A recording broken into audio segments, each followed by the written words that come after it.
Big pass ரசிகர்களுக்கு வணக்கம். இன்னைக்கு வந்து ஒரு டிஃபரெண்டான ஒரு விஷயம் ஒன்று நடக்குது. என்னன்னு சொல்லி பார்த்தீங்கன்னா, நம்ம விசித்ரா மேடம் மாயா மற்றும் பூர்ணிமாவை எதிர்த்து ஒரு கண்டென்ட் செய்கிறார்கள். இது உண்மையா அப்படிங்கிறது வந்து நமக்கு தெரியல. இல்லை வந்து ப்ரோமோவில் வந்து ஒரு விஷயத்தை காட்டுவாங்க, அப்படியே எதிர்க்கிற மாதிரியான. போன வீக் கூட காமிச்சாங்க பார்த்தீங்களா, நிக்சன் வந்து மாயா கூட ஒரு சண்டை போடுற மாதிரி ஒரு கான்வர்சேஷன் காமிச்சிட்டு திடீர்னு பார்த்தா அது ஃபன் அப்படிங்கிற மாதிரி முடிச்சிட்டாங்க பார்த்தீங்களா. எடிட்டர் நம்மளை வச்சு செய்கிறாப்புல. ஸோ ஒரு சண்டை மாதிரி ஒன்று கிரியேட் ஆகுது. என்ன அப்படின்னு சொல்லி பார்த்தீங்க அப்படின்னா, ஃபர்ஸ்ட் ப்ரோமோவில் காட்டப்பட்ட விஷயங்கள் தான். ஸோ அதுக்கு முன்னாடி நம்ம சேனலை புதுசாக பார்க்குற நண்பர்கள் வந்து சப்ஸ்கிரைப் பண்ணிட்டு பாருங்க. பிக் பாஸ் பற்றிய லைவ் அப்டேட் வந்து தொடர்ந்து நம்ம சேனலில் வந்துகிட்டு இருக்கோம். ஸோ கண்டென்ட்குள்ளே போயிடலாங்க. ஃபர்ஸ்ட் ப்ரோமோவில் என்ன நடக்குது அப்படின்னு சொல்லி பார்த்தீங்கன்னா, இங்கே இருக்கிற ஹவுஸ்மேட்ஸ் எல்லாரும், பிக் பாஸில் இருக்கிற ஹவுஸ்மேட்ஸ் எல்லாரும் சேர்ந்து ஸ்மால் ஹவுஸ் போகிறது யார் அப்படிங்கிறத வந்து முடிவு செய்யணும் அப்படிங்கிற மாதிரி பிக் பாஸ் சொல்கிறாரு. ஸோ அப்படின்னா மக்களாகி எங்களுக்கு வந்து ஒரு சந்தேகம் எழுகிறது. அப்படின்னா வந்து இந்த வாரம் கேப்டன் இல்லையா, இல்லை கேப்டனுக்கு இல்லாத உரிமை வந்து ஹவுஸ்மேட்ஸ்க்கு வந்து பிக் பாஸ் வழங்குகிறாரா அப்படிங்கிறது நமக்கு தெரியல. ஸோ எல்லாருமே ஒரு மனதாக யார் யாரும் தேர்ந்தெடுக்காங்கன்னு பாருங்கள். செம்மையாக இருக்கும் இந்த வாரம், வந்து செம்ம ஃபன் அண்ட் கண்டென்ட் செம்மையாக இருக்கும் போது. ஏன்னு சொல்லி பார்த்தீங்கன்னா, மெயினான 6 பேர் வந்து அந்த வீட்டுக்கு போகிறாங்க. மெயினாக கண்டென்ட் கொடுக்குற 6 பேர் அந்த வீட்டுக்கு போகிறாங்க. அது விசித்ரா மேடம் ஏன் பயப்படுறாங்க அப்படிங்கிறது நமக்கு தெரியுது தெளிவாக. என்னென்னா, அந்த வீட்டுக்கு போகிற 6 பேர் வந்து செம்மையாக கண்டென்ட் கொடுப்பாங்க. இந்த வீட்டில் இருக்க எல்லாருமே டம்மி ஆகிடுவாங்க. முக்கியமாக வந்து விசித்ரா மேடம் நாமினேஷனில் வரதுக்கான வாய்ப்புகள் கூட இருக்குது. ஸோ அதுக்காக தான் பயப்படுறாங்க. ஸோ அப்படி இருக்கும்பொழுது யார் யார் போகிறாங்க அப்படின்னு சொல்லி கேட்டிங்கன்னா, பூர்ணிமா மற்றும் மாயா. நம்ம எதிர்பார்க்காத ஒரு சம்பவம். பூர்ணிமா மாயாவை ஆல்ரெடி வந்து பிக் பாஸ் வீட்டில் இருந்தாலும் போய் உட்காந்து பேசிக்கிட்டு இருப்பாங்க. இப்போ ஒரே வீட்டில் இருந்தால் எந்த அளவுக்கு வந்து கண்டென்ட் வரும், எந்த அளவுக்கு வந்து இந்த வாரம் வந்து ஒரு பீக்கில் இருக்குன்னு பார்த்துங்க. ஸோ அவங்க 2 பேரும் போகிறாங்க. ரெண்டாவதாக வந்து விஜய் மற்றும் நிக்சன். விஜய் மற்றும் நிக்சன் வர்றது வந்து ஓகே டன். ஸோ அவங்களுக்கு வந்து ஒரு இதுக்கு ஒரு இந்த ஸ்மால் ஹவுஸ் போனாலே ஒரு பாசிட்டிவிட்டி தாங்க.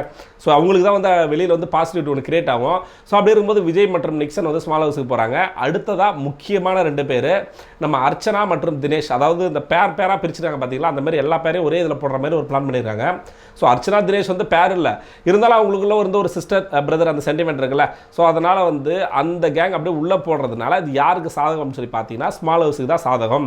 இதை நம்ம விசித்ரா மம்மி கரெக்டாக கண்டுபிடித்து மாயா மற்றும் பூர்ணிமாவை ஒரே இதில் போடாதீங்க, யாராச்சும் ஒரு ஆளை என் கூட அனுப்புங்க அப்படிங்கிற மாதிரி விசித்ரா மேடம் கேட்குறாங்க.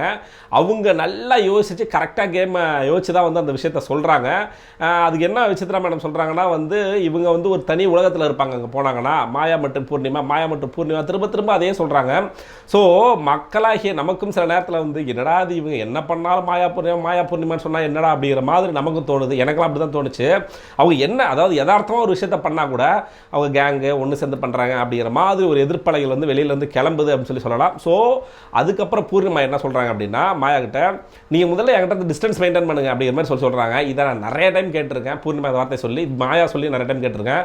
பட் ஆனால் அவங்களால் பிரிய முடியவில்லை. அவங்க எந்த இடத்துக்கு போனாலும் ஒன்றாக தான் பயணிப்பார்கள் அப்படின்னு சொல்லிக்கிட்டு எப்படி இந்த வாரம் இருக்க போகுது அப்படிங்கிறத வந்து நம்ம வருங்காலங்கள் தான் பார்க்க முடியும். ஸோ அதை அடுத்ததாக பார்க்கலாம். அடுத்ததாக வந்து 2வது ப்ரோமோ ரிலீஸ் ஆயிருக்கு. 2வது ப்ரோமோவில் ஒன்றுமே இல்லைங்க, நாமினேஷன் பற்றி தான் பேசுகிறாங்க. நாமினேஷனில் நம்ம விஷ்ணு என்ன சொல்கிறாருன்னா, இந்த டைம் வந்து நான் கரெக்டாக தெளிவாக உட்காந்து யோசித்து நியாயமாக வந்து ஒருத்தவங்க நாமினேஷன் பண்ண போகிறேன் அப்படின்னு சொல்கிறாரு. யார் அப்படி நியாயமாக நாமினேஷன் பண்ண போகிறாரு அப்படிங்கிறது வந்து லைவ் பார்த்துக்கிட்டு இருந்தாலும் நமக்கு தெரியும். இப்போ லைவ் போய்கிட்டு இருக்கு. ஸோ 2வதாக வந்து நிறைய பேர் வந்து யாரை நாமினேட் பண்ணுறாங்கன்னா, ரவீனா அந்த விஷய் குழந்தை வந்து நாமினேஷன் வந்துருச்சு. மக்களாகி நீங்கள் ரெடியாக இருந்துக்கோங்க.